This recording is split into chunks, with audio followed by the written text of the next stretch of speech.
feel the pinch if a government shutdown happens. Maddie Kempner is with the Northeast Organic Farming Association of Vermont. Thank you for being here. That's because, Maddie, the shutdown could hold up the 2023 Farm Bill. Explain what that means.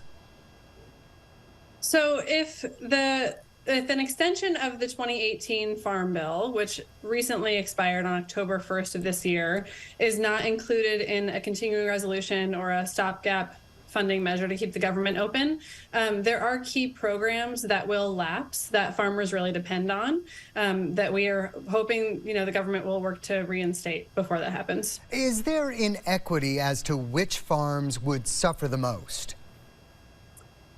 Yes, absolutely. So some of the largest and most long-standing Farm Bill programs, such as crop insurance, are at the lowest risk of lapsing when the Farm Bill expires and when the government shuts down. Other programs like the Organic Certification Cost Share Program that particularly support certified organic and smaller scale producers are among the list of what are called orphaned programs that are at the highest risk of expiring and lapsing without some effort on the part of Congress to keep them going. Some food security programs are funded through the end of the year, whether there is a government shutdown or not. But if organic farmers aren't getting certification fee reimbursements that you talked about, can they still provide the food to keep those programs like Three Squares in Vermont going? A lot of those farms really depend on the reimbursement of their certification fees in order to maintain that certification that they rely on for certain markets.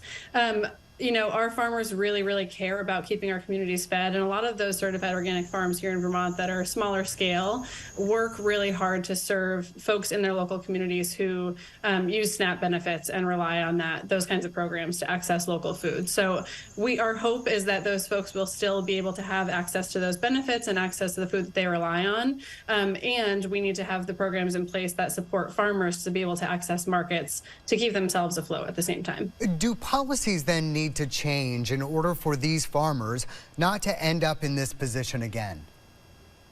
Absolutely. One of the things that we are calling for in the 2023 Farm Bill when it is reauthorized is to make some of those programs like the Organic Cost Share Program permanent so that they're at lower risk next time the Farm Bill is passed, and they'll have what's called permanent baseline to make sure that they can continue in the same way that SNAP benefits do, in the same way that crop insurance does in each Farm Bill cycle.